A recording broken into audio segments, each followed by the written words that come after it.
Magandang umaga mga bata.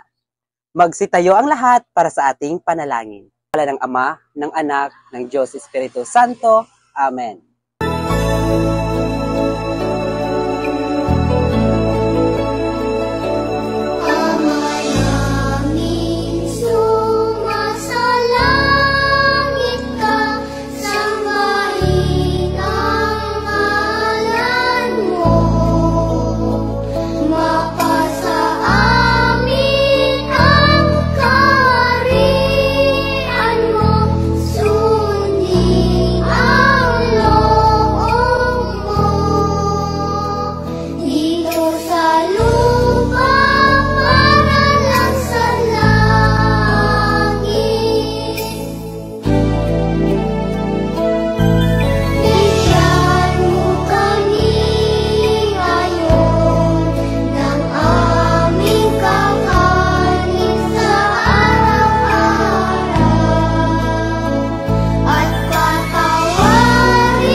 Sa ngalan ng Ama, ng Anak, ng Diyos Espiritu Santo. Amen.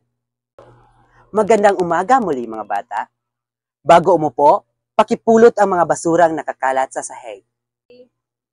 At ihanay ang iyong mga upuan ng maayos. Class monitor ng ating silid-aralan, may lumiban ba ngayon sa ating klase? Magaling at kumpleto tayong lahat. Bago tayo magsimula sa ating talakayan, okay mga bata, ngayon may aktibidad tayong gagawin. Ang pamagat ng ating aktibidad ay hulaan natin. May ipapakita akong larawan ng perang papel na may imahe ng mga kilalang tao sa kasaysayan ng Pilipinas. Huhulaan nyo kung sino ang mga taong nasa perang ito. Handa na ba kayo mga bata? Sino ang nasa perang papel na ito? Tama! Ito si Manuel L. Quezon. Magaling! Sino naman ang nasa pangalawang perang papel na ito? Magaling mga bata! Ito si Sergio Osmeña. Sino naman ang nasa perang papel na ito? Tama! Ito si Manuel Rojas. Sino naman ang nasa larawan na ito? Magaling mga bata! Ito si Diosdado Macapagal. Sino naman ang nasa larawan na ito? Napakagaling mga bata, sila ay sina Corazon Aquino at Benigno Aquino Jr. Gusto nyo pa bang maglaro mga bata? May inihanda akong isa pang laro. Ito ay Paint Me a Picture. Pamilyar ba kayo sa larong ito? Hahatiin ko kayo sa 3 pangkat. Unang pangkat, pangalawang pangkat at 3 pangkat. Magbibigay ako ng 3 senaryo at bibigyan ko kayo ng 1 minuto upang mag-usap. Sa bawat senaryo, pipili ako ng isang grupo na nagpapakita ng kanilang pagkamalikhain. Ang larong ito ay paramihan ng puntos. Ang pinakamaraming puntos ang siyang panalo. Handa na ba kayo mga bata? Ang unang senaryo ay Sona ng Pangulo. At ang nanalo sa unang senaryo ay ang pangalawang pangkat. Magaling mga bata! Ang pangalawang senaryo ay ang pagbisita ng Pangulo sa mga biktima ng kalamidad. At ang nanalo sa pangalawang senaryo ay ang unang pangkat. Magaling mga bata! At ang pangatlong senaryo ay ang pakikipag-ugnayan ng Pangulo sa iba't ibang bansa at mga organisasyon. At ang nanalo ay ang pangalawang pangkat. Bigyan natin ang pangalawang pangkat ng Aling Dunisha Clap. Ganito. 1, 2, 3, 1, 2, 3. Very good, very good, very good. Ano ang inyong napansin sa ating ginawang aktibidad? Magaling! Bakit mahalaga na magkaroon ng isang pangulo sa bansa? Napakahusay! Ang ating laro kanina ay may koneksyon sa ating talakayan ngayon. Narito ang ating mga layunin na inaasahang makamit pagkatapos ng ating talakayan. Una, nakikilala ang mga pangulo ng Pangatlong Republika. Pangalawa, nakapapahayag ng kanyang pananaw sa mga programa ng mga pangulo sa Ikatlong Republika. Pangatlo, napapahalagahan ang mga kontribusyon ng bawat pangulo ng Ikatlong Republika. Ang unang pangulo ng Ikatlong Republika ay si Manuel Aconia Rojas. Siya ay nagtapos ng abogasya sa Universidad ng Pilipinas noong 1912 at naging top-notch sa bar.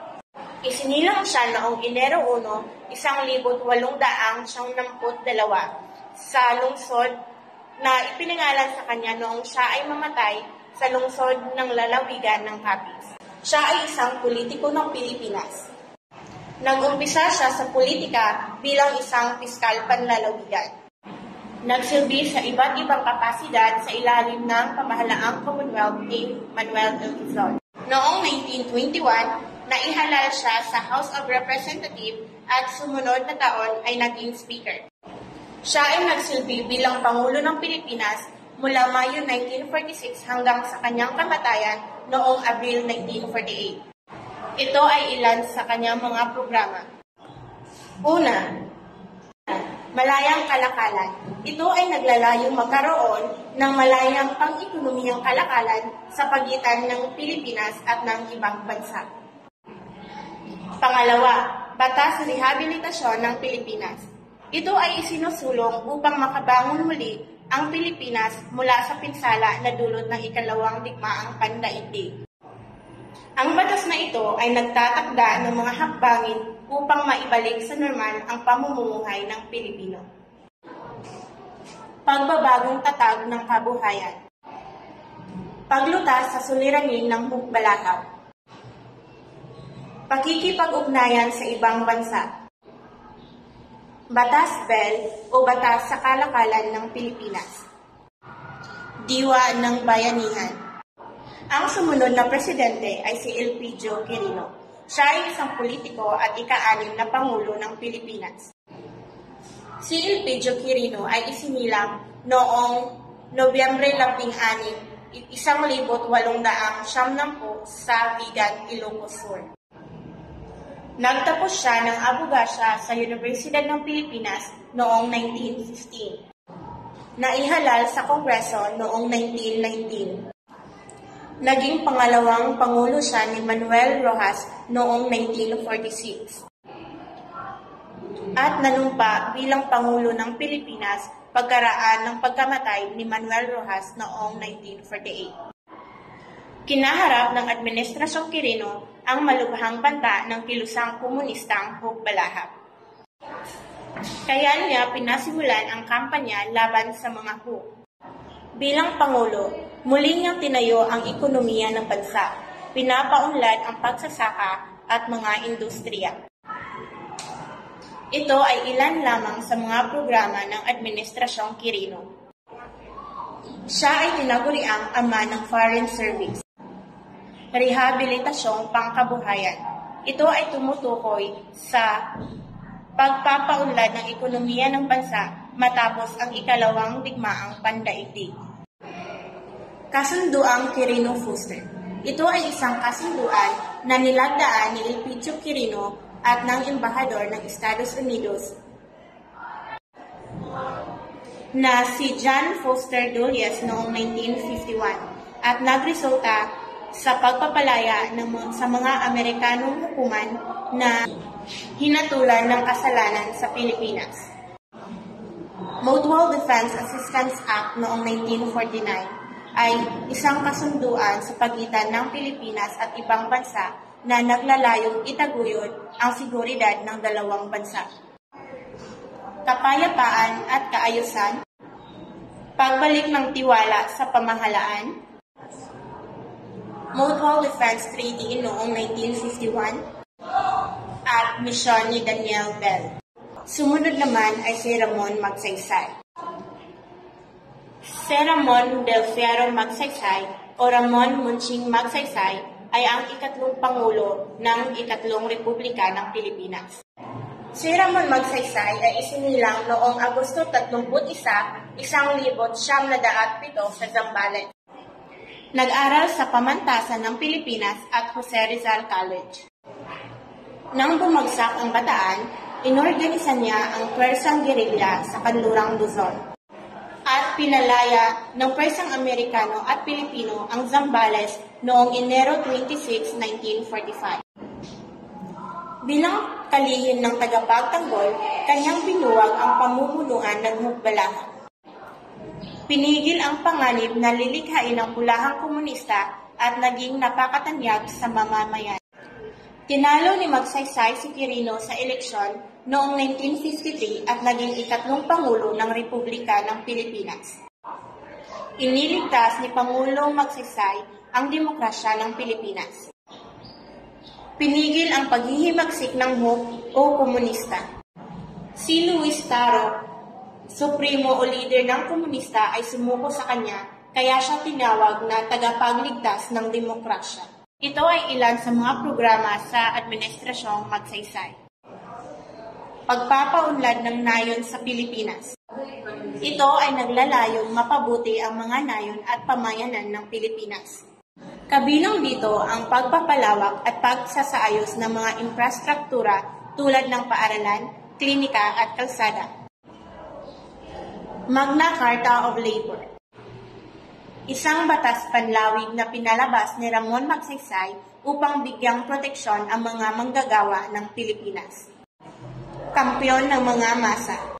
Pagpapalaki ng produksyong pansakahan, infrastruktura at reforma ng lupa. Pagpapatuloy ng programang Economic Development Corporation. Pagtulong sa pagtatag ng Southeast Asia Treaty Organization. Bureau of Agriculture Extension. At Social Security Service. Ngayon, dumako naman tayo sa ating susunod na Pangulo, si Carlos P. Garcia. Si Carlos Pulistico Garcia ay isang Pilipinong makata at politiko. Naging pangalawang Pangulo at miyembro ng gabinete ni Ramon Magsaysay si Garcia. Nag-aaral siya sa Silliman University at Silliman Institute sa lungsod ng Dumaguete. At kalaunan, nagtapos din siya ng abogasya sa Philippine Law School sa Maynila. Naging abogado at guro at pinasok niya ang politika. Kilala si Garcia sa kanyang pagpapatupad ng Filipino First Policy, kung saan ang patakarang ito ay nagbibigay sa mga Pilipino ng karapatang unahing mapaunlad ang kanilang kabuhayan bago ang ibang bansa. Si Garcia ay naging gobernador ng Bohol at naging miyembro ng Senado. Bilang mambabatas, naka-anib sa kapulungan ng mga kinatawan. Philippine House of Representatives. Noong ikalawang digmaang pandaigdig, lumaban siya sa pananakop ng mga Hapon. Bilang miyembro ng mga gerilya na nakabase sa Bohol at tinulungan ng mga tropang Pilipino at Amerikano sa Bohol. Ilan sa mga programa ni Garcia ay ang patakarang may kaugnayan sa Asia, pakikiisa sa pagbuo ng Association of Southeast Asia or ASA at programang pagtitipid. Ang sumunod na Pangulo ay si Diosdado Macapagal. Si Diosdado Macapagal ay nahalal bilang pangalawang Pangulo noong 1957 at naging Pangulo noong 1961. Inilunsad niya ang Agricultural Land Reform Code at nilinis ang katiwalian sa pamahalaan. Kilala siya sa Nationalization of Retail and Land Reform Bill. Dahil dito, naging masigasig siya tungkol sa reforma sa lupa. Ayon sa kanya, kung walang reforma, hindi lamang mawawala ang lupa, kundi ang buhay man na nagmamay-ari nito. Si Diosdado Macapagal ay pinanganak noong Setyembre 28, 1910 sa Lubao, Pampanga. Siya ay nagsimulang mag-aral sa isang pampublikong paaralan sa kanilang bayan. Nakatapos siya ng kanyang high school education sa Far Eastern University noong 1929. Nakapagtapos siya ng Bachelor of Arts in Philosophy noong 1932 sa Universidad ng Pilipinas. At nakapagtapos din siya ng law degree sa Universidad ng Pilipinas noong 1936. Noong 1949, si Macapagal ay nahalal sa Kongreso bilang kinatawan ng unang distrito sa Pampanga. at naging Vice Presidente ng bansa sa ilalim ng administrasyon ni Presidente Carlos P. Garcia. Narito ang ilan sa mga programa ni Pangulong Diosdado Macapagal. Una, pagpapatuloy ng reforma sa lupa, paglutas sa katiwalian ng pamahalaan, pagbibigay ng hanapbuhay, at 5 taong programang pangkabuhayan.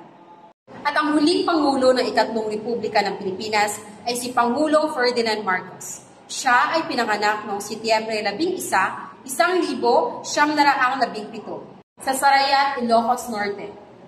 Nagsimula siya sa politika bilang kagawad ng bayan ng Batanes noong 1935. Pagkatapos ng ikalawang digmaang pandaigdig, naging mamabata siya sa Pilipinas. At naging isa sa mga pinakabatang mamabatas na nagsisilbi sa Kongreso. Si Marcos ay nahalal noong 1965 at nagsilbi bilang Pangulo hanggang 1986. Si Marcos ang pinakamatagal na nanilbihan bilang Pangulo ng Pilipinas sa loob ng mahigit 20 taon. Sa kanyang unang termino, sinimula ni Marcos ang paggugol sa mga gawaing pampubliko, kabilang na ang pagtatayo ng mga lansangan, tulay, health center at mga eskwela. Kanyang napanatili ang kanyang kasikatan sa unang termino at noong 1969 ay muling nahalal bilang Pangulo para sa ikalawang 4 na taong termino. Gayunpaman, bumagsak ang kanyang kasikatan sa ikalawang termino.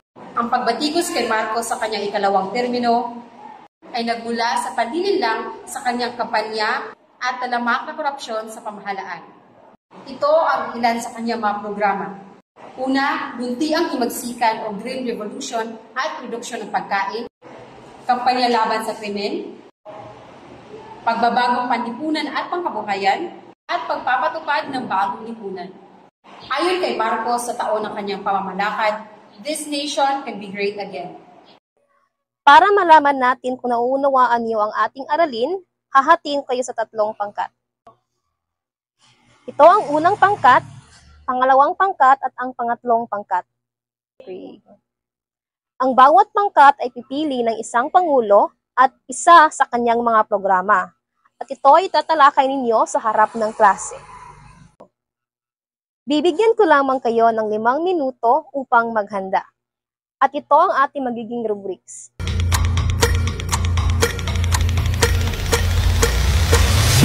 At ang nanalong pangkat ay ang pangatlong pangkat. Bigyan natin sila ng masigabong palakpakan. Ako'y nagagalak sapagkat kayo ay nakikinig sa diskusyon kanina. At ngayon, kumuha ng isang buong papel at sagutin ang mga katanungang nasa pisara. Bibigyan ko lamang kayo ng 5 minuto upang sagutin ang mga katanungan.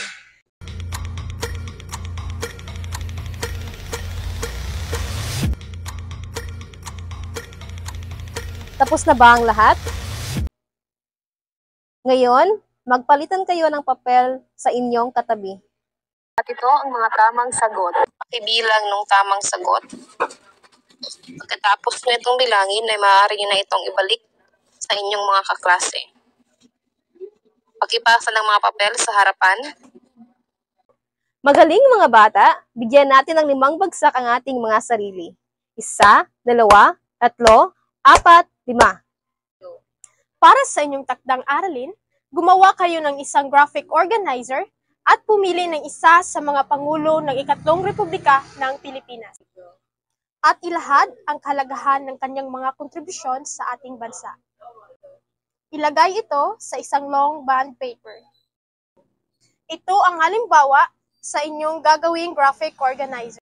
Upang malaman ko kung naunawaan ba ninyo ang ating diskusyon kanina, meron akong mga katanungang inihanda.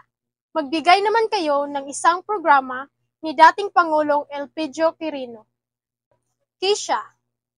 Magaling, Kisha. Bigyan naman natin siya ng 3 palakpak. 1, 2, 3. Magbigay ng mga programang naipatupad ni dating Pangulong Ferdinand Marcos. Aliani. Magbigay ng mga hamong kanilang hinarap sa panahon ng kanilang pamumuno. Maraming salamat, Jennifer. Bigyan natin siya ng 3 palakpak. 1, 2, 3. May natutunan ba kayo ngayon, mga bata? Yan, napakahusay. Palakpakan naman natin ang ating mga sarili. Bago tayo magtapos sa ating klase, magsitayo muna ang lahat para sa ating panalangin. Sa ngalan ng Ama, ng Anak, ng Espiritu Santo. Amen. Bring it down, make it clap. I got 3 old thoughts, new block, learn that. Bitches on my line, and you know